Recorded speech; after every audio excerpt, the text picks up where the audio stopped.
अस्सलाम वालेकुम dear students, कैसे हैं आप सब। उम्मीद करता हूं कि आप सब खैर वाफियत से होंगे।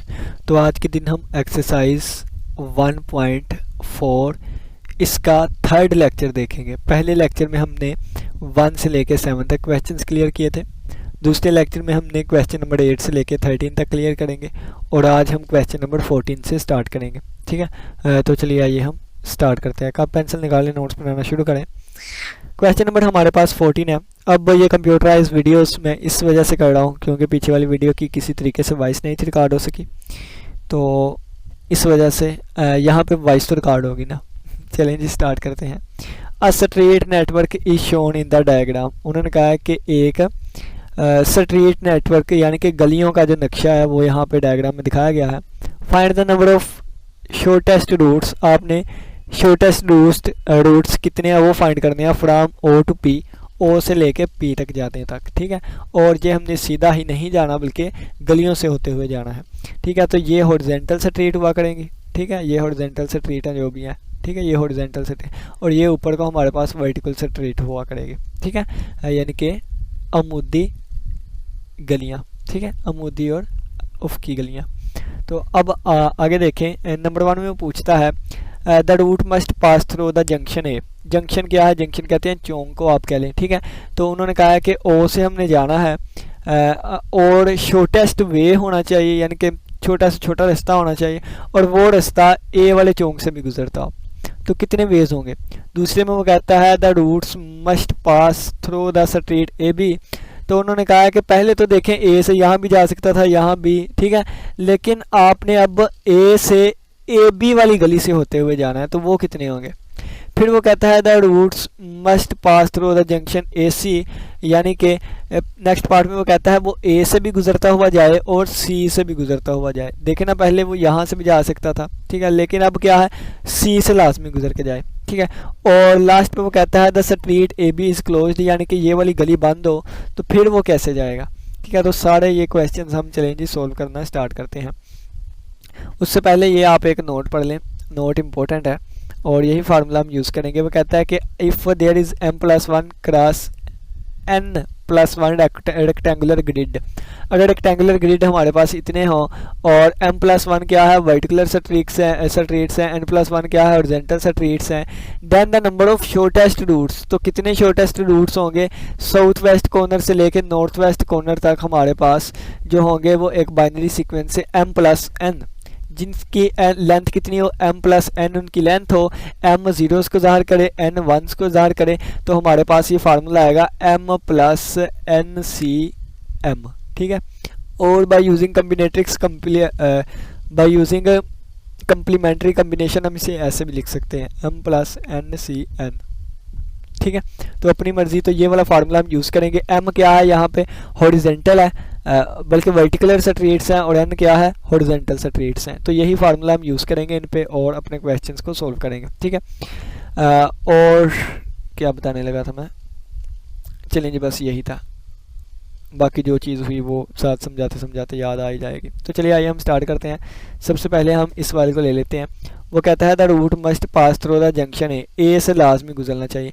तो पहले ओ से मैं ए तक पहुंचूंगा, यानी कि यहाँ पे सोल्व करता हूँ। पहले ओ से ए तक पहुंचूंगा और फिर और के लिए मैं एंड लगा देता हूँ, एंड फिर मैं जाऊँगा ए से लेके सी तक। ठीक है, फिर मैं जाऊँगा ए से लेके सी तक। तो ओ से ए जाना है, तो ओ से ए जाने के लिए पहले देखें तो कितनी वर्टिकल स्ट्रीट्स आ रही हैं। तो यहाँ से यहाँ तक, यहाँ से यहाँ तक, तो 2 वर्टिकुलर स्ट्रीट्स हैं, यानी कि m की वैल्यू जो है वो 2 होगी। ठीक है, ओ से ए जाने के लिए। और फिर हॉरिजॉन्टल की बात करें तो 1, 2 और 3। हॉरिजॉन्टल के लिए 3 है, तो हॉरिजॉन्टल के लिए देखें तो 1, 2 और 3। हॉरिजॉन्टल के लिए 3 है तो n की वैल्यू आ जाएगी 3। तो फार्मूला इस पे हम अप्लाई कर देंगे। इसी तरह ए से सी जाना है, the route must pass through the A, तो ओ से पी तक जाना था, यहाँ पी आएगा। ठीक है, पहले ओ से ए जाएंगे फिर ए से पी। तो ए से पी जाने के लिए 1, 2, 3 वर्टिकुलर है, तो यहाँ पे m की वैल्यू आ जाएगी 3। और हॉरिजॉन्टल की बात करें तो 1, 2, 3 और 4 और 5 जो है ये हमारे पास कितनी है, 5 हमारे पास हॉरिजॉन्टल है। इन पे फार्मूला कैसे अप्लाई होगा? देखिए, दोनों को प्लस कर दें, 3, 2, 5, और बाद में नीचे ये लिख लें या ये अपनी मर्जी है, m लिख लें या n, तो मैं छोटे वाला लिख लेता हूँ ये, इसको और फिर ये होगा ये हमारे पास 5 3 8 हो गया। ऊपर नीचे ये वाला लिख लें या ये वाला, जोन सा मर्जी, तो नीचे वाला ये लिख, यानी कि ऊपर सम आया करेगा और नीचे जो है इन दोनों में से एक आया करेगा। तो 5c2 कितना होता है, तो 5c2 हमारे पास आएगा 5 मल्टीप्लाई बाई 4/2 फैक्टोरियल। और मल्टीप्लाई करूँगा क्यों, क्योंकि यहाँ पे एंड यूज़ हो रहा है। तो प्रोडक्ट रूल में हमने पढ़ा था कि एंड मल्टीप्लाई यूज़ होगा। तो ये 8 और 3 है, तो 8 को 3 तक एक्सपेंड करूँगा, 8 7 6, और नीचे हमारे पास 3 फैक्टोरियल आ जाएगा। 3 फैक्टोरियल हमें पता है 6 के इक्वल होता है, ये इससे कैंसिल और ये इससे कैंसिल, 2 2 बार 4, तो 5 2 बार 10 और ज़रबे 8 7 बार 56, तो 56 आ जाएगा। तो टोटल हमारे पास 560 वेज आ जाएंगे। कितने, 560 वेज आ जाएंगे। ठीक है, अब दूसरे में वो कहता है the routes must pass through the straight A B. ठीक है, यानी कि जो हमने जाना है वो ए बी स्ट्रीट से हम लाजमी होते हुए जाएं। ए बी स्ट्रीट से, कौन सी, ए बी स्ट्रीट से। तो पहले देखें, हम पहले ओ से लेके ए तक पहुंचेंगे, फिर हम ए से बी जाएंगे। ठीक है, तो ये जब मैं कहूँगा ना कि ए से बी जाएंगे तो एक ही स्ट्रीट आ रही है, यानी कि ए से बी हम इस स्ट्रीट से लाजमी जाएंगे और फिर बी से लेके सी तक जाएंगे। तो यहाँ पे हमारे पास 3 चीज़ें आएंगी, कौन कौन सी, ए से, ओ से ए जाएंगे, और फिर हम ए से बी जाएंगे, और फिर हम, और के लिए मल्टीप्लाई यूज़ कर रहा हूँ, और फिर हम बी से जाएंगे कहाँ तक, बी से पी तक जाएंगे। ठीक है, तो इनके वेज हम फाइंड करते हैं। तो चलिए आइए अब डायरेक्ट करने की कोशिश करूँगा। ठीक है, तो इसके मैं 10 निकाल के आया था। ठीक है, और ये ए से बी तक जाने का एक ही रास्ता है। ठीक है, और बी से सी तक जाने के लिए देखें तो 1 2 3 हमारे पास वर्टिकल है, 1 2 3 और 4 हॉरिजॉन्टल है, 4 3 7 7 C3 आ जाएगा। ठीक है, तो 10 एक बार 10, और ये हमारे पास आ जाएगा 7 7 6 और 5 डिवाइडेड बाय 3 फैक्टोरियल। 3 फैक्टोरियल 6 के इक्वल होता है, ये इसके साथ कैंसिल हुआ, 7 5 बार 35, 35 10 बार 350। तो ये हमारे पास सेकंड का जवाब आ गया 350। ठीक हो गया। चलिए आइए अब हम तीसरा क्वेश्चन करते हैं। तो तीसरे पार्ट में वो हमसे कहता है, तीसरे पार्ट में कहता है the route must pass through the junction A and C. तो ए और सी से लाजमी गुजरना चाहिए, यानी कि ए से स्टार्ट, ओ से स्टार्ट हुए, ए तक पहुंचेंगे, फिर ए से सी तक पहुंचेंगे, और फिर सी से पी तक पहुंचेंगे। तो अब ये आप खुद कर सकते हैं। इसके लिए तो हम 10 निकाल के आए, यानी कि ओ से ए तक के लिए हम 10 निकाल के आए, और मल्टीप्लाई, अगर मैं बात करूं ए से सी जाना है तो एक वर्टिकुलर है, 3 हॉरिजॉन्टल है, तो ये 4C1 आ जाएगा, यानी कि ये इसका आंसर 4 आ जाएगा। ठीक है, और फिर मल्टीप्लाई, अब देखें सी से पी तक जाना है तो 2 ही हॉरिजॉन्टल है, 2 ही वर्टिकुलर है, तो दोनों को प्लस करेंगे 4C2 आ जाएगा। तो 4C2 हमारे पास इक्वल होएगा 4 मल्टीप्लाई बाय 3 डिवाइडेड बाय 2, तो ये इसके साथ कैंसिल, तो 3 2 बार 6, तो 6 ज़रबे 4 24, तो 10 ज़रबे 24 हमारे पास आंसर आ जाएगा 240। ठीक है, तो ये हमारे पास तीसरे वाले का आंसर आ गया 240। तो देखें कि इतने छोटे छोटे क्वेश्चंस हैं, यहीं पे सॉल्व हो जाते हैं। अब देखें, अब नेक्स्ट लास्ट पार्ट थोड़ा सा क्रिटिकल है। उसने क्या कहा है कि उसने कहा ए बी वाली गली जो है ये हमारे पास बंद हो गई है। कौन सी गली, ए बी वाली गली हमारे पास है बंद हो गई है। एक मिनट इसको ऑन कर लेता हूँ। ठीक है, ए बी वाली गली बंद हो गई है, तो ये वाली गली बंद हो गई है। अब हमने क्या करना है, the route must pass through the, ये लिखा है the street A B is close. अब कितने होंगे, तो अब कितने होंगे, तो यहाँ पे देखें कि जब ए बी वाली गली से हम गुजर रहे थे तो उस वक्त हमारे पास 350 आए थे। ठीक है, जब ए बी वाली गली से हम गुजर रहे थे उस वक्त 350 आएंगे। अब जितने भी टोटल ए ओ से पी तक जाने के रास्ते हैं उनमें से ए बी निकाल दें, ए बी वाले, क्यों, क्योंकि ए बी तो बंद है, ये ए बी वाले आए थे ना, तो ए बी को निकाल दें, तो बाकी हमारे पास जितने भी आएंगे वो टोटल। तो टोटल निकालने के लिए देखें तो 1 2 3 4 5 हमारे पास एम की वैल्यू आ जाएगी 5, यानी कि वर्टिकुलर 5 है।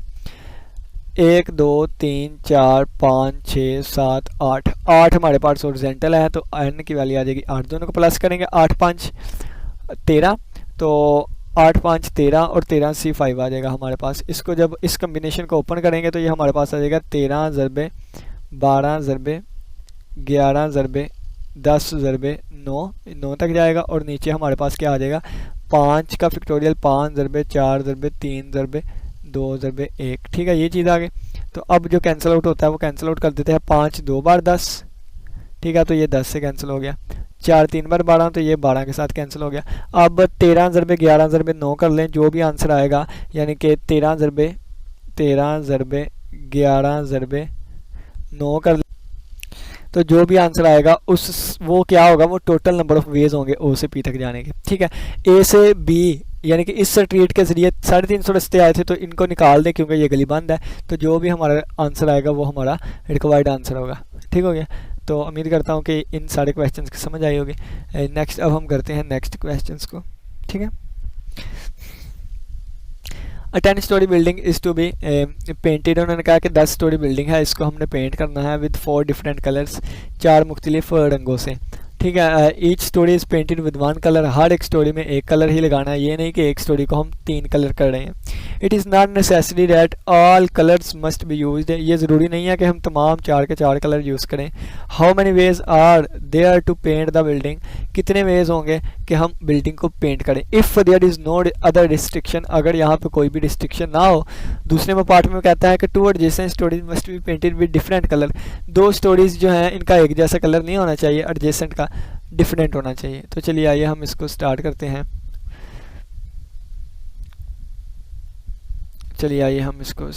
हैं। एक मिनट।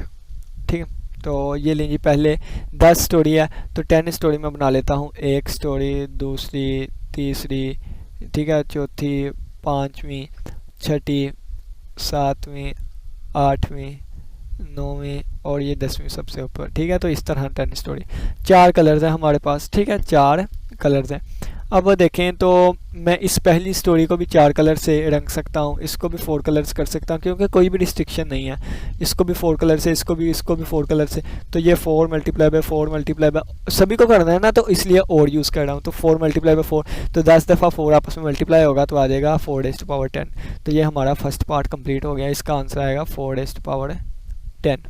ठीक है, लेकिन जब हम सेकंड पार्ट की बात करें, any 2 adjacent stories must be different painted with different colours, तो इस पे आगे हम थोड़ी सी बात करेंगे। इसका क्या मतलब है, तो इसका मतलब मैं आपको यहाँ पे समझाता हूँ। ठीक है बच्चों जी, देखें कि 10 स्टोरीज है हमारे पास। 1, ठीक है, 2, 3, 4, 5, 6, 7, 8, 9 और 10। ठीक है, 4 कलर्स है मेरे पास, तो मैं उन कलर्स को नाम देता हूँ R, G, B और W। R, G, B, W।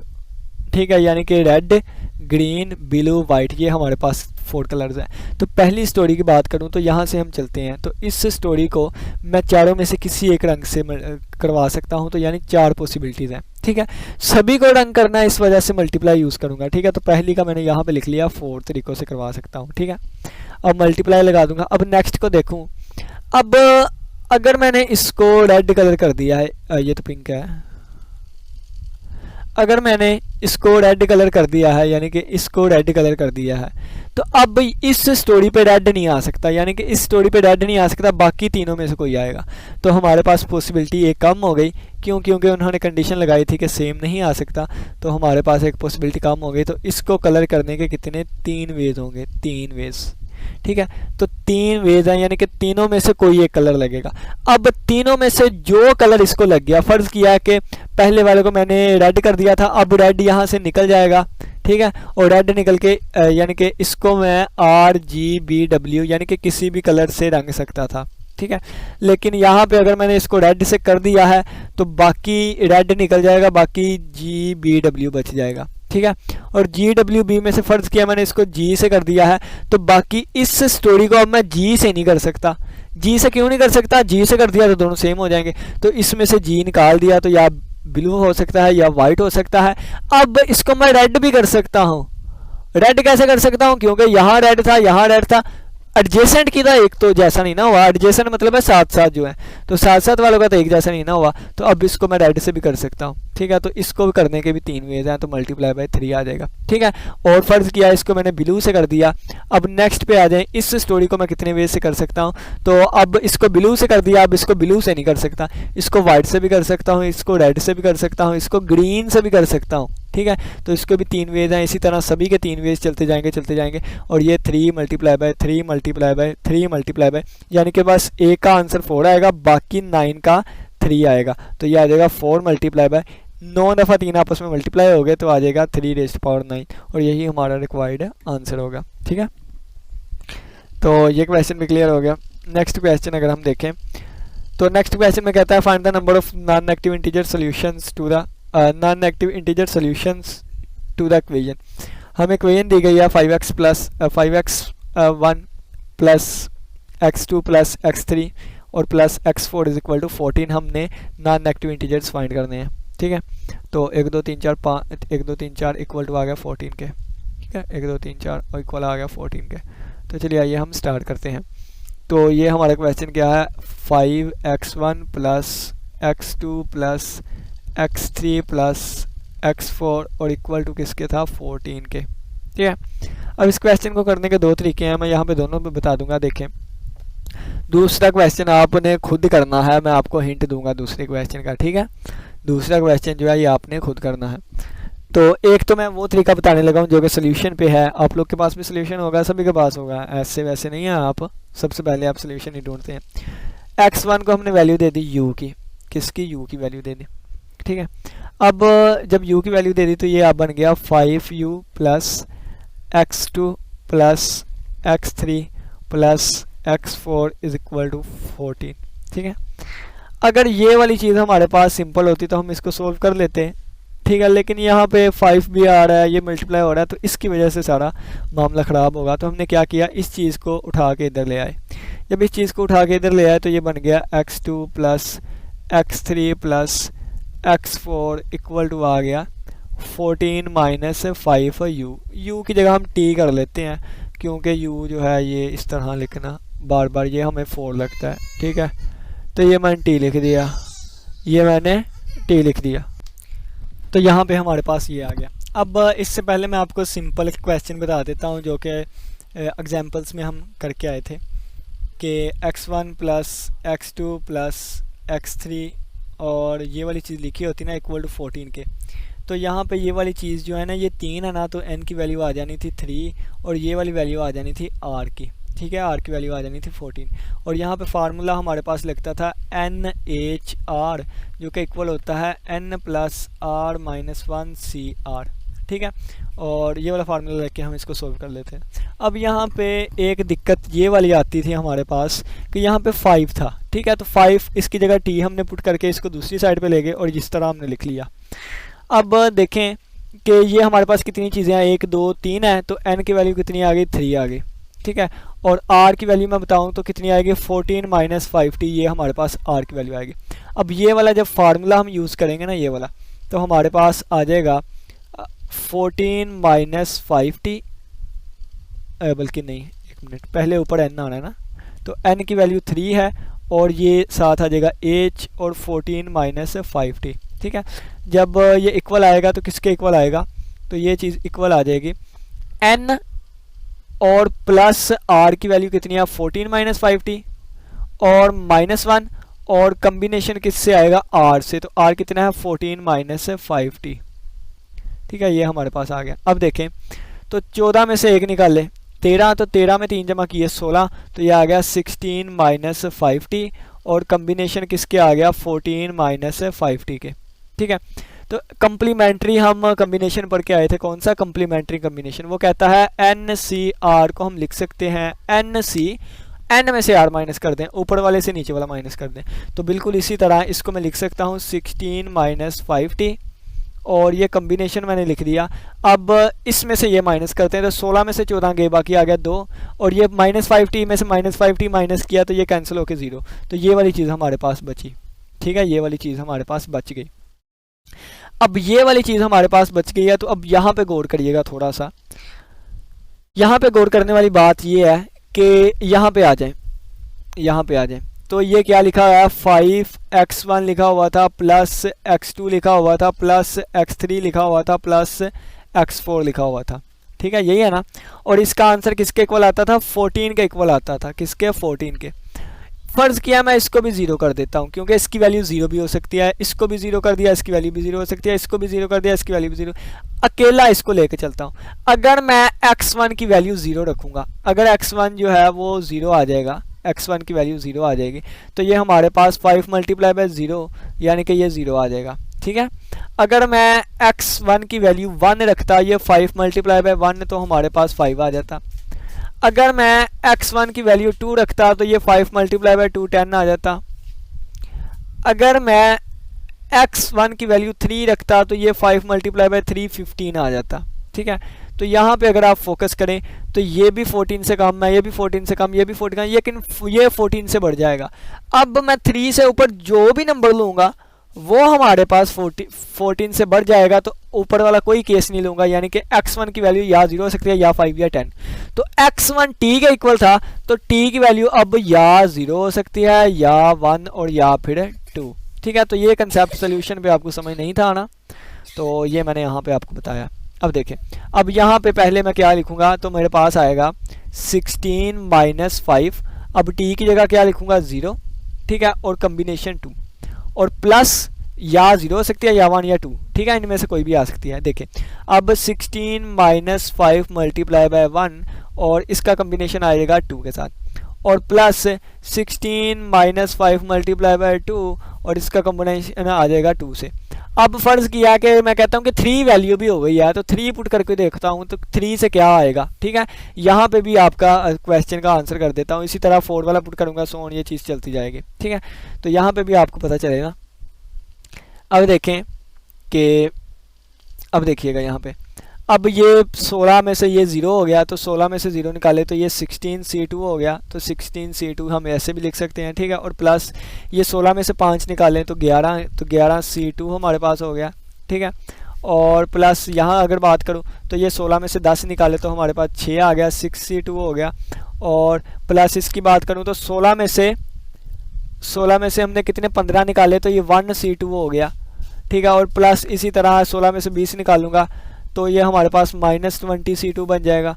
तो ये वाली चीज़ देखें तो ये हमारे पास 0 0 होंगे। 1 में से मैं 2 कैसे सिलेक्ट कर सकता हूँ, ये चीज़ें बेमकसद है, तो इस वजह से ये हमारे पास 3 वैल्यूज़ ही आएंगे। ठीक है, इनको छोड़ दें, तो ये 3 वैल्यूज़ हैं। 16c2 की वैल्यू कैलकुलेट करें, 11c2 की कैलकुलेट करें, 6c2 की करें, तीनों को प्लस करें, हमारा रिक्वायर्ड आंसर आ जाएगा। ठीक है, ये था हमारा एक तरीका। कौन सा? एक तरीका, यकम तरीका, एक तरीका। अब मैं आपको दूसरा तरीका करवाने लगा हूँ, वो देख लीजिए, वो भी समझ लें। ठीक है, तो समझ दोनों तरीके लें, अच्छे तरीके से समझ आएगी। तो मैं सारे को रेज कर देता हूँ। ठीक है, चलें जी, सारा रेज हो गया। तो चलें जी, क्वेश्चन लिख लेते हैं। पहले यहाँ पे क्वेश्चन था हमारे पास 5x1 plus x2 plus x3 और प्लस x4, और इनकी वैल्यू हमारे पास किसके इक्वल थी? 14 के इक्वल थी। ठीक है, अब इसको हम सोल्व करना स्टार्ट करते हैं। अब ये जो 5 आ रहा है हमारे पास, इसको दूसरी तरफ ले जाएंगे तो ये हमारे पास बन जाएगा x2 और प्लस x3 और प्लस x4 और इक्वल टू कितना आ जाएगा? 14 माइनस 5x1 आ जाएगा। ठीक है, अब देखें यहाँ से, अब x1 की वैल्यू मैंने आपको बता दिया है। x1 की वैल्यू जो है वो 0 भी हो सकती है, 1 भी हो सकती है, 2 भी हो सकती है, 3 नहीं होगी। क्यों? क्योंकि वो 15 बन जाएगा ना। ठीक है, ये वाली चीज़ 3 वैल्यूज हो सकती हैं। जब x1 की वैल्यू कितनी आ गई? x1 की वैल्यू जब 0 आएगी, कितनी वैल्यू आई? तो मैं यहाँ पे कलर चेंज करके दिखाता हूँ आप लोग को। तो कलर नंबर हम ले लेते हैं 3, शिफ्ट 3। ठीक है, तो अगर x1 की वैल्यू मैं ले लूँ, अगर x1 की वैल्यू मैं ले लूँ 0, कौन सी वैल्यू मैंने ले ली? 0 वैल्यू ले ली, तो उस वक़्त हमारे पास ये आएगा, तो उस वक़्त ये हमारे पास आएगा x2 प्लस x3 और प्लस x4 और इक्वल टू 14 माइनस, जब ये हमारे पास 5 x1 की वैल्यू पुट कर दी तो ये 0 हो गया, तो हमारे पास 14 ही आंसर आ गया। तो कितने आंसर आ गया? 14 आंसर आ गया। ठीक है, इसी तरह जब हमारे पास x1 की वैल्यू 1 हो जाएगी, ठीक है, तो 1 पुट करेंगे तो ये हमारे पास क्या बनेगा? ये हमारे पास बनेगा x2 plus x3 plus x4 और इक्वल टू किसके आ जाएगा? अब x1 की वैल्यू हमने कितनी पुट की? 1, तो ये 5, तो 14 में से 5 निकालें, तो 14 में से 5 निकाले तो ये आ जाएगा 9। ठीक है, इसी तरह अगर आप देखें तो अगर x1 की वैल्यू हम 2 पुट कर दें, ठीक है, तो उस वक्त ये हमारे पास कौन सी इक्वेशन बनेगी? ये बनेगी x2 plus x3 plus x4 और इक्वल टू आ जाएगा 14 में से 10 निकाले तो बाकी बचा 4। ठीक है, अब 3 वैल्यू नहीं पुट कर सकता, नेगेटिव में आ जाए करेगी। अब यहाँ से देखें, अब यहाँ से देखें तो इसको कैसे सोल्व करना है, तो ये हमारे पास तीन चीज़ें हैं, तो n की वैल्यू 3 आएगी और r की वैल्यू आ जाएगी 14। यहाँ से अगर हम डिस्कस करें तो n की वैल्यू कितनी आ जाएगी, n की वैल्यू आएगी 3 और r की वैल्यू आ जाएगी 9। ठीक है, यहाँ पे डिस्कस करें तो n की वैल्यू आ जाएगी 3, क्योंकि ये वाली तीन चीज़ें हैं। ठीक है, इसलिए n की वैल्यू 3 आ रही है और r की वैल्यू आ जाएगी 4। तो ये मैंने जो स्टार्टिंग पे आपको बताया था, फार्मूला लगाएंगे n प्लस r माइनस 1, तो n प्लस r माइनस 1 और c r, तो ये 14 आ गया। ठीक है, इसी तरह यहाँ पे 3 प्लस 9 माइनस 1 और ये साथ इसका 9 आ जाएगा। ठीक है, और इसी तरह यहाँ पे 3 प्लस 4 माइनस 1 और साथ यहाँ कितना आ जाएगा, 4 आ जाएगा। ठीक है, इसको अगर देखें तो 14 और 3 14 प्लस 3 17, 17 में से एक निकाला तो 16, 16 2 आ गया इसका। 2 कैसे आया, तो ये हमारे पास 16 से 14 आ गया। और कम्प्लीमेंट्री में कहता है कि ऊपर वाला वैसे ही रहने दे, ऊपर वाले से नीचे वाला माइनस कर दें, यानी कि 16 में से 14 निकाले 2। ठीक है, और इसको अगर हम देखें तो 9 3 12, 12 में से एक निकाले 11, तो ये हमारे पास 11c 9 आ जाएगा। और 11 में से 9 निकाले हमारे पास 2 आ जाएगा, तो 11c 2 आ गया। ठीक है, और यहाँ पे अगर हम डिस्कस करें तो 4 3 7, 7 में से एक निकाले 6, तो 6c 4 है। आप इसको ऐसे भी लिख सकते हैं 6c 2। तो यही हमारे पास पहले चीज़ आई थी, यानी कि इस वाले को प्लस करें, इस वाले को करें या इस वाले को। तो ये हमारे पास दूसरा मेथड जो कि मैंने आपको करवाया है, इस तरीके से भी हम इसको कर सकते हैं। तो जौन सा आपको ईजी मेथड लगता है आप वो करें। अब हमारे पास ये बुक है, इसका ये क्वेश्चन है 3x1 plus 5x2 plus x3 plus x4 equal to 10। ठीक है, तो इसमें क्या है, यहाँ पे एक दिया गया था, यहाँ पे 2 ऐसे दे दिए गए हैं। तो इसको कैसे सोल्व करना है, इसके भी यही 2 तरीके हैं। तो चलिए मैं आपको जल्दी जल्दी करवाने की कोशिश करता हूँ। 3x1 5x2, 3x1 5x2, 3x1 और 5x2, 3x1 और 5x2 है, 3x1 और 5x2, 3x1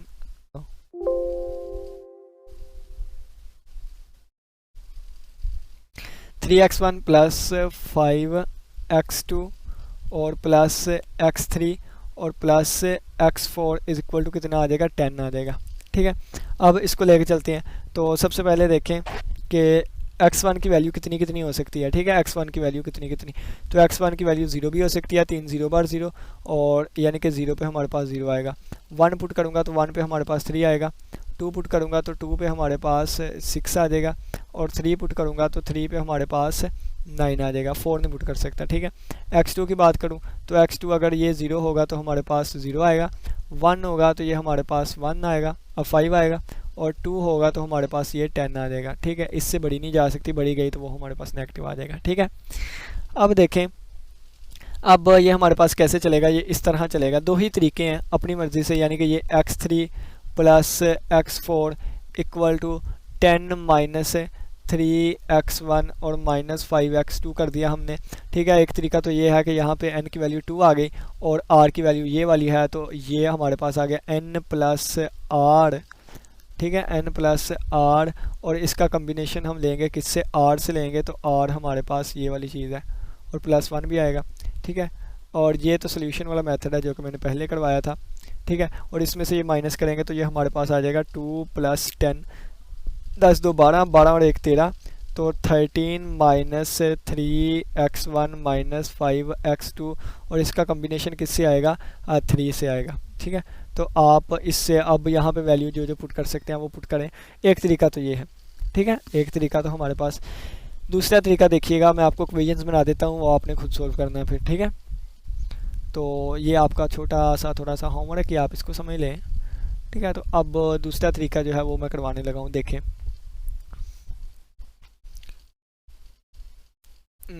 ये वाला कलर ले लेते हैं, ग्रीन, 11 ग्रीन ले लेते हैं ना। यहाँ पे देखिएगा, गौर से करिएगा, जब ये 0 होगा ना, यानी कि x1 की वैल्यू 0 रख दी। ठीक है, तो फिर यहाँ से कोई भी एक हो सकता है। फ़र्ज़ किया मैंने इसकी वैल्यू 0 रख दी, तो फिर 0 के साथ इसकी 5 भी आ सकती है। ठीक है, 0 के साथ इसकी पहले 0 के साथ 0 भी आ सकती है, इसकी 0 के साथ 5 भी आ सकती है, 0 के साथ 10 भी आ सकती है। ठीक है, एक केस तो ये हमारे पास बन गया। दूसरा ये कि ये हमारे पास 3 लिखा गया है, तो 3 के साथ इसकी 0 आ जाए, यहाँ पे 3 वैल्यू हो इसकी इसकी हमारे पास 5 आ जाए और यहाँ पे 3 और 10 आ जाए। इसी तरह यानी कि ये हो सकता है ना, यहाँ पे x1 की वैल्यू 0 लेके चल रहा हूँ तो यहाँ पे x2 की वैल्यू 0 भी आ सकती है, 1 भी 2 भी। इसी तरह x1 की वैल्यू 1 लेके चला ये वाला नीचे और इसकी वैल्यू 0 भी आ सकती है, 1 2 भी। अब इसकी वैल्यू 2 लेके चलूँगा तो ये 6 आ जाएगा और इसकी वैल्यू हमारे पास 0 भी आ सकती है, 5 भी 10 भी। अब इसकी वैल्यू हम 3 लेके चले तो ये 9 आ जाएगा और इसकी वैल्यू हमारे पास 0 आई तो ये 0 होगा, 1 आई तो ये होगा, ये होगा। ठीक है, अब देखें अगर इनको प्लस करें तो 0 बनता है। ठीक है, ये हमारे पास वैलिड है यानी कि 10 से छोटा है। ये भी हमारे पास 10 से छोटा है। ठीक है, ये भी हमारे पास 10 है, ये 10 से छोटा है, ये भी ठीक है, 10 किया ना। ठीक है, ये भी हमारे पास 10 है तो ये भी हमारे पास वैलिड होगा। अब ये 5 3 8 है, ये भी हमारे पास वैलिड है। ये ज़्यादा हो जाएगा, ये वैलिड नहीं है, 10 3 13 हो गया ना। ये भी हमारे पास वैलिड है, 6 हो गया। ठीक है, ये वैलिड नहीं है, 11 हो गया, ये भी वैलिड नहीं है, ये भी वैलिड है।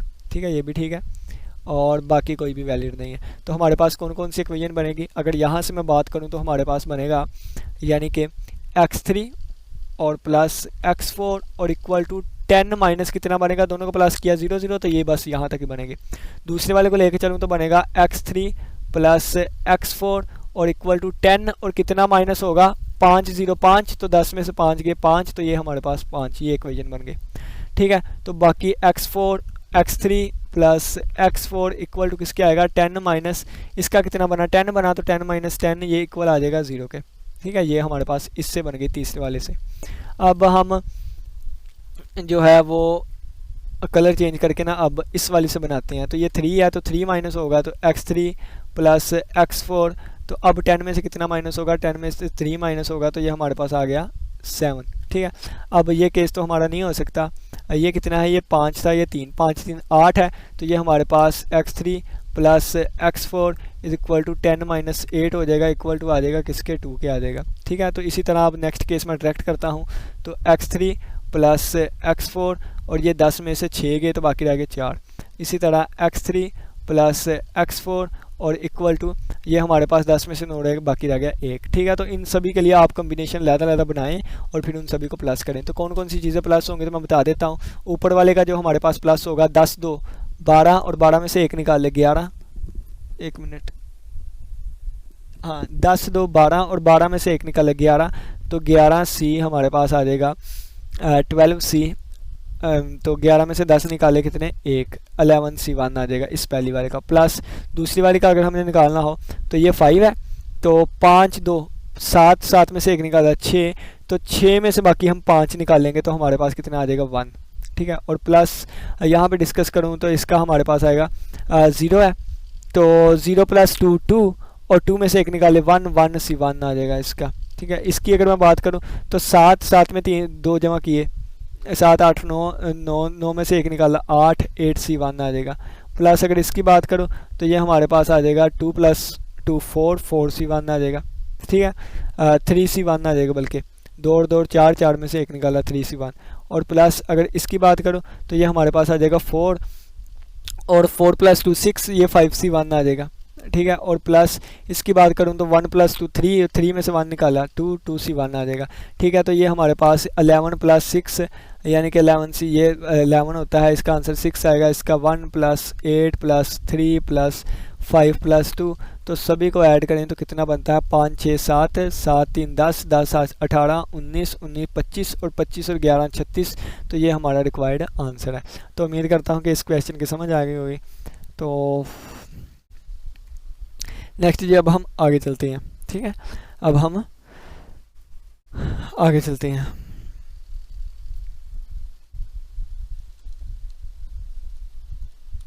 ये वाला अब इन क्वेश्चंस पे देर लग गई है लेकिन कंसेप्ट आपको एक एक समझ आ गया होगा। अब ये वाला क्वेश्चन है x1 plus x2 plus x3 और y1 plus y2 plus y3 plus y4 equal to आना चाहिए हमारे पास किसके 77 के। x1 plus x2 plus x3 है, ये मल्टीप्लाई हो रहा है किसके साथ y1 plus y2 plus y3 और प्लस y4 और इसका आंसर हमारे पास आ रहा है 77। ठीक है, अब कौन कौन सी दो चीज़ें हैं जिनको मैं आपस में मल्टीप्लाई करूं तो हमारे पास 77 आता है। तो ये 1 मल्टीप्लाई बाय 77 भी हो सकता है, ये 77 मल्टीप्लाई बाय 1 भी हो सकता है। ठीक है, और ये 11 ज़रबे 7 भी हो सकता है और ये 7 मल्टीप्लाई बाय 11 भी हो सकता है। ठीक है। तो यहाँ पे देखें तो 177 11 7 यानी कि इसकी वैल्यू जो है ये 1 भी हो सकती है, 11 भी हो सकती है, 7 भी हो सकती है और 77 भी।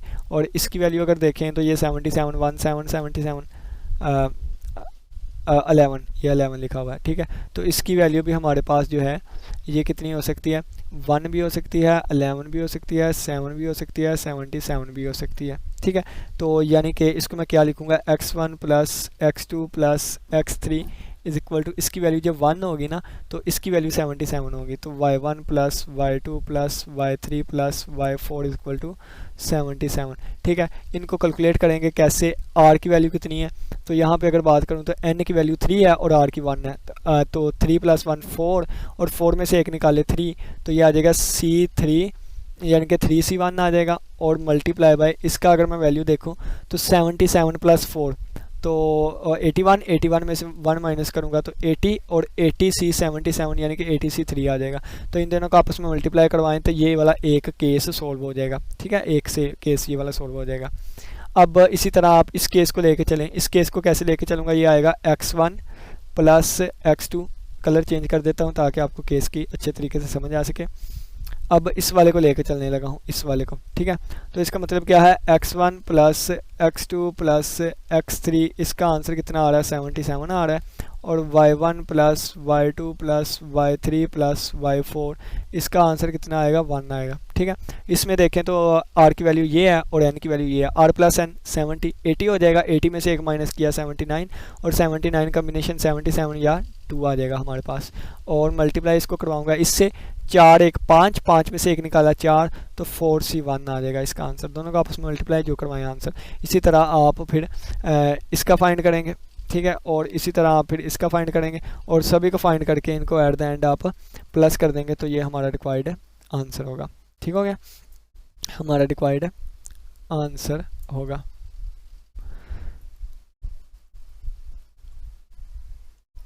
तो चलिए आइए अब हम नेक्स्ट आगे चलते।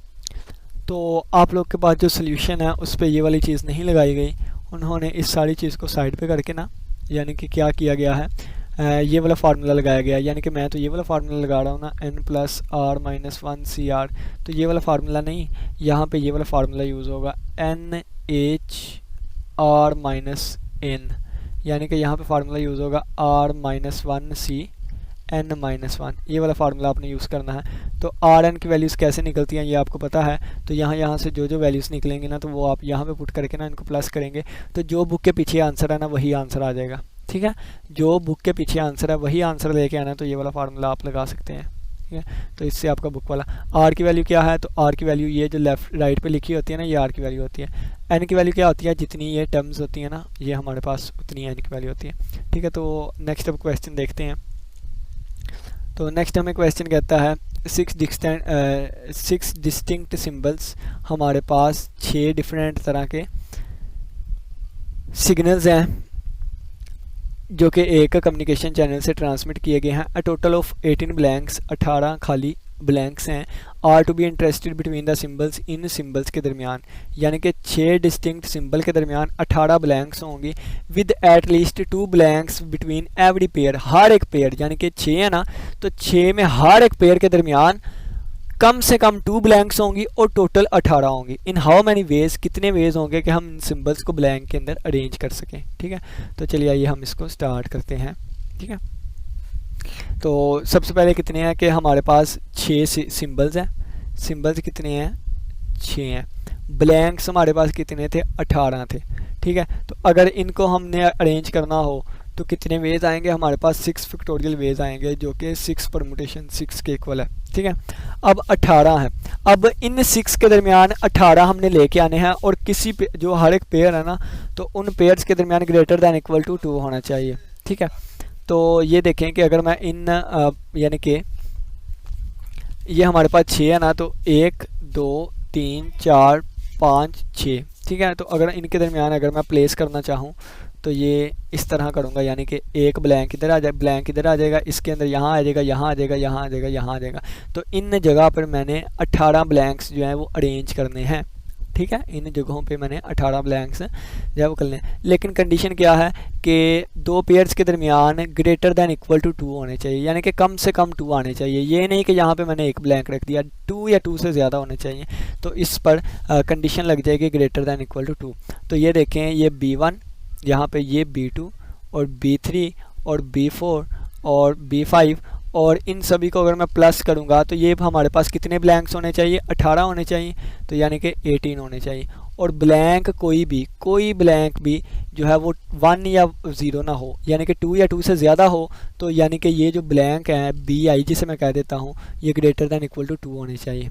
ठीक है, यानी कि मैं कह देता हूँ B1 भी ग्रेटर दैन इक्वल टू 2 होना चाहिए, B2 भी ग्रेटर दैन इक्वल टू 2 होना चाहिए, B3 भी ग्रेटर दैन इक्वल टू 2 होना चाहिए। ठीक है, इसी तरह B4 भी ग्रेटर दैन इक्वल टू 2 होना चाहिए, और इसी तरह B5 भी ग्रेटर दैन इक्वल टू 2। तो इन सभी को इन जनरल करने के लिए मैंने BI लिख दिया, और I की वैल्यू जो है ये 1 से लेके 5 तक जाएगी। तो I की वैल्यू 1 से लेके 5 तक जाएगी इंटीजर्स। ठीक है, तो ये हमारे पास एक चीज़ बन गई, और ये हमारे पास लोअर कंस्ट्रेंट आ गया। तो इसको कैसे सोल्व करते थे, हमने पढ़ा था कि B1 प्लस B2 और प्लस B3 और प्लस B4 प्लस B5, अगर ये हमारे पास 18 के इक्वल है और ये वाला कंस्ट्रेंट लगा हुआ है, तो हम पहले तो इनके नाम चेंज कर देते थे। तो नाम अपनी मर्ज़ी से जो मर्ज़ी कर ले, मैं इसको कैपिटल B1 B2 का नाम दे देता हूँ, capital B1 plus capital B2 और प्लस कैपिटल B3 कह देता हूँ, और प्लस कैपिटल B4 कर देता हूँ, प्लस कैपिटल B5 कर देता हूँ। ठीक है, इक्वल टू 18 है। 18 के बाद देखें तो ये भी 2 है, ये भी 2, ये भी 2, ये भी 2, ये भी 2, सभी को प्लस करेंगे तो कितना 10 आ जाएगा, और 10 इसमें से माइनस कर देंगे तो ये हमारे पास 8 आ जाएगा। तो अब ये सिंपल इक्वेशन हमारे पास बन गई B1 plus B2 plus B3 और प्लस B4 और प्लस B5, और इसका आंसर आ गया 8। ठीक है, तो यहाँ पे अब हम n और r की वैल्यूज़ देखेंगे। ये 5 है तो हमारे पास n की वैल्यू आ गई 5 और r की वैल्यू आ गई 8।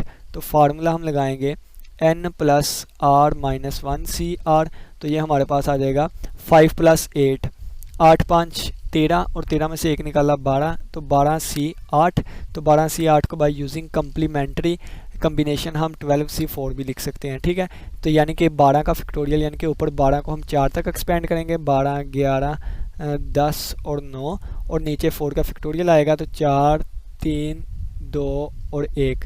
तो यहाँ पे देखें कि ये 12 बन गया, 4 3 बार 12, ये इसके साथ कैंसिल, 2 है तो 2 5 बार 10 और 9 5 बार 45।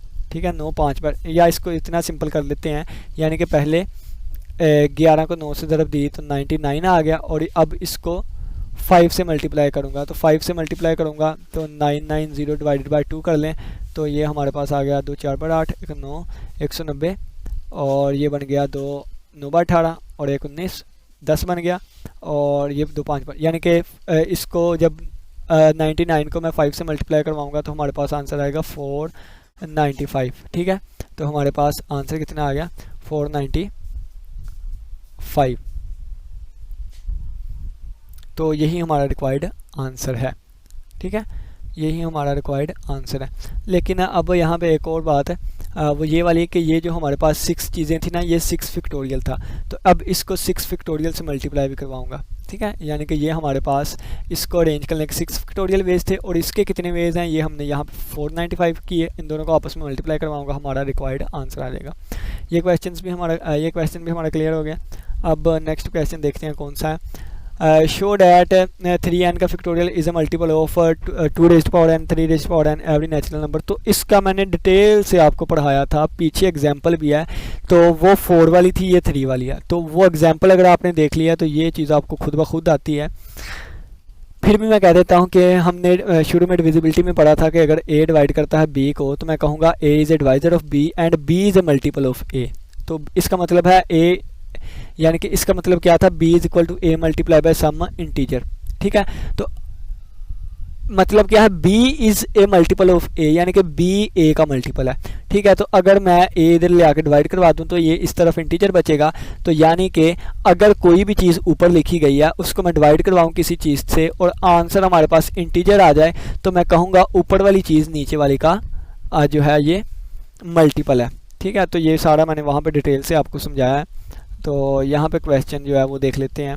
उसने कहा साबित करें कि ये वाली चीज़ इसका मल्टीपल है, तो ये साबित करने के लिए यानी कि 3n इसका फैक्टोरियल जो है डिवाइडेड बाय 2n 3n आना चाहिए और इसका आंसर एक इंटीजर आना चाहिए। ये चीज़ मैं साबित करवाऊंगा, ठीक है। तो जब मेरी एग्जांपल देख लेंगे ना, ये क्वेश्चन खुद कर लेंगे। अभी मुझे खुद लग रहा है कि आपको इसकी समझ नहीं आती होनी जितनी स्पीड से मैं जैसे बोल रहा हूँ, ठीक है। तो वहाँ पे मैंने बताया हुआ है डिटेल से, अब दोबारा बताने का दिल नहीं कर रहा। तो चलें जी, स्टार्ट करते हैं। इसके लिए हम क्या करेंगे, एक सेट लेंगे जिसमें हम एलिमेंट्स ले लेंगे। कौन से एलिमेंट हम लेंगे, 3 टाइम्स A1 है, ठीक है, 3 टाइम्स A2 है और 3 टाइम्स A3 है। ये हमने क्यों लिया, क्योंकि हमें 3n का फैक्टोरियल चाहिए, ठीक है। ये A3 है और सो ऑन कहाँ तक गया, ये हमारे पास 3an है, ठीक है। तो सभी को प्लस करूँगा तो ये हमारे पास सभी को प्लस करूँगा तो ये हमारे पास आ जाएगा ऊपर फैक्टोरियल और नीचे वाला आ जाएगा। तो अगर मैं देखूं तो सभी को अगर मैं प्लस करूं तो ये हमारे पास ऊपर कितने एलिमेंट्स आएंगे, तो ये n टाइम्स आएंगे। कितने n टाइम्स आएंगे, देखें 3n और इसका फैक्टोरियल आ जाएगा। बल्कि मैं सही नहीं समझा पा रहा, मैं आपको बताता हूँ, एक मिनट। देखें, अगर मैं कहता हूँ कि ये 3 टाइम्स R1 है, यानी कि 3 टाइम्स 2 है। देखें 3 टाइम्स 2 है और 3 टाइम्स ही यहाँ पे 3 है और यहाँ पे 3 टाइम्स ही 4 है और 3 टाइम्स ही 4 है, ठीक है। अगर ये इस तरह की चीज़ है और ये चीज़ हमारे पास एक सेट के अंदर है, तो इस सेट में कितने एलिमेंट हुए, तो कितने एलिमेंट हुए, यानी कि अगर इसको मैं ओपन करके लिखना चाहूँ तो कैसे लिखूँगा, 2 2 2। और इसको कैसे लिखूँगा, ये 3 टाइम्स 3 है तो 3 3 3 और ये 3 टाइम्स 4 है तो ये 4 4 4। तो कितने एलिमेंट हो गए, 3 3 6 3 9, 9 एलिमेंट हो गए, यानी कि 3 3 6 3 9। इसी तरह 3 3 3 कितनी दफ़ा जाएंगे, ये पहली दफ़ा 3 है, ये दूसरी दफ़ा 3 है, ये तीसरी दफ़ा 3 है, ये n टाइम्स 3 है। तो n टाइम्स ये हमारे पास 3 3 होगा। तो n टाइम्स 3 3 होगा तो टोटल इस सेट में कितने एलिमेंट्स होंगे, n टाइम्स 3 3। यानी कि ये देखें, इसको अगर मैं बात करूं तो ये 3 चीज़ें हैं ना, 1 2 3 चीज़ें हैं, तो ये 3 टाइम्स 3 यानी कि 9 एलिमेंट्स होंगे। इसी तरह यहाँ पे n चीज़ें हैं तो ये 3 टाइम्स n आ जाएगा, ठीक है। तो ये हमारे पास इसमें एलिमेंट्स आ गए और ये इतने एलिमेंट्स हैं और आइडेंटिकल कितने हैं, तो ये 3A1 यानी कि ये 3 टाइम्स आइडेंटिकल है, ये भी 3 टाइम्स आइडेंटिकल है, ये भी 3 टाइम्स आइडेंटिकल है और सो ऑन ये भी 3 टाइम्स आइडेंटिकल है। तो इस पे फार्मूला हमारा लग जाएगा ऊपर वाले का फैक्टोरियल, ठीक है, और नीचे वाले का इसका फैक्टोरियल, 3 का फैक्टोरियल, इस 3 का फैक्टोरियल, इस 3 का फैक्टोरियल, सो ऑन 3 का फैक्टोरियल, ठीक है। तो ऊपर वाला हमारे पास वैसे ही रहा और नीचे वाला अगर देखूँ तो ये n टाइम्स आपस में मल्टीप्लाई हो रहे हैं। तो ये n टाइम्स आपस में मल्टीप्लाई हो गए हैं तो 3 फैक्टोरियल के पावर n आ जाएगी, ठीक है। अब ये 3 फैक्टोरियल किसके इक्वल होता है, 6 के इक्वल, तो 3n इसका फैक्टोरियल और ये इसको मैंने लिख दिया 3 मल्टीप्लाई बाय 2 मल्टीप्लाई बाय 1, ठीक है। तो इसका पावर n, तो ये हमारे पास आ गया 3 फैक्टोरियल की पावर n, 3n का फैक्टोरियल डिवाइडेड बाय 3 की पावर n और मल्टीप्लाई बाय 2 की पावर n। और कम्बिनेशन में हमने जब भी कैलकुलेशन किया ना तो हमारा आंसर जो है वो शार्य में नहीं आता, इंटीजर ही हमारा आंसर आता है। तो इसका आंसर इंटीजर ही आएगा, क्यों, क्योंकि ये एक काउंटिंग प्रॉब्लम है। तो इसका हमने साबित कर दिया कि ये हमारे पास मल्टीपल होगा, क्यों, क्योंकि इसका आंसर जो है ये इंटीजर आ रहा है तो ऊपर वाली चीज़ नीचे वाले का मल्टीपल है। तो ये क्वेश्चंस भी हमारा सोल्व हो गया। तो उम्मीद करता हूँ इस क्वेश्चन की समझ आई होगी। अब नेक्स्ट क्वेश्चन लास्ट वाला है, वो कहता है कि how many permutations of the letters math is fun, MATHISFUN लिखा हुआ है, and there are such that the word math is fun occurs as string. और मैथ इज़ फन ये हमने एक स्ट्रिंग लेके आनी है, तो इसकी कितनी पॉसिबिलिटीज़ होंगी, ठीक है। तो देखिए हम स्टार्ट करते हैं। सबसे पहले हमारे पास लेटर कौन से हैं, तो हमारे पास लेटर है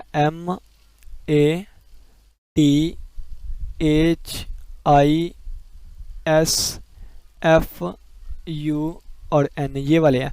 तो देखें तो 1 2 4 6 8 9, 9 लेटर्स है। कितने हमारे पास लेटर्स हैं, 9 लेटर्स है। तो हम स्मॉल n को कह देते हैं 9। कितने नंबर ऑफ एलिमेंट्स हैं, 9। अब उन्होंने कहा है कि मैथ इज़ फन, इसको एज ए स्ट्रिंग लेके आना है, ठीक है। मैथ इज़ फन, इसको हमने स्ट्रिंग लेके आना है। तो हमारे पास एक आ गया मैथ, एक आ गया इज़ और एक आ गया फन, ठीक है। तो ये एक आ गई हमारे पास, ये दूसरा आ गया, यानी कि ये पहला आ गया मैथ, दूसरा आ गया इज़ और फिर आ गया हमारे पास फन। तो ये एज ए स्ट्रिंग चीज़ें आएंगी। तो ये हमारे पास ग्रुप बन गया, ये एक ग्रुप बन गया, दूसरा ये, तीसरा ये, यानी कि ये एक चीज़ बन गई, ये दूसरी और ये तीसरी। और तीन चीज़ों को किस तरह लेके आ सकता हूँ, तो 3 2 1 यानी कि 3 फैक्टोरियल आप जिसे कह लें, या फिर आप 3p3 कह लें, ठीक है। यानी कि देखें जिस तरह हमारे पास कहता हूँ ना ABC है, और हम कितने तरीक़ों से कर सकते हैं, तो यानी कि 3 × 2 × 1 तो 6 वेज से आएगा हमारे पास। अब ये पूरा डब्बा एक है, ये दूसरा डब्बा है, ये तीसरा डब्बा है, तो इन 3 डब्बों को कितने तरीक़ों से, ये भी 6 ही होंगे, ठीक है। तो 3 2 बार 6, तो ये हमारा रिक्वायर्ड आंसर है। बस यहाँ पे क्या है, यहाँ ABC था, यहाँ मैथ है, इज़ है, फन है, ठीक है। तो ये पूरी चीज़ है, एज ए स्ट्रिंग इनको अरेंज करना है हमने। उम्मीद करता हूँ कि समझ आई होगी। अब नेक्स्ट अगर हम देखें तो हमारे पास हमारी एक्सरसाइज जो है ये ख़त्म हो गई, और बाकी जो है फिर हम लास्ट पे पहले बुक कंप्लीट करने की कोशिश करेंगे, फिर हम इसकी ये समरी वगैरह देखेंगे, एक्सरसाइज वगैरह देखेंगे। किसी बच्चे का कोई भी क्वेश्चन हुआ लास्ट में पूछिएगा। इसी के साथ इजाज़त।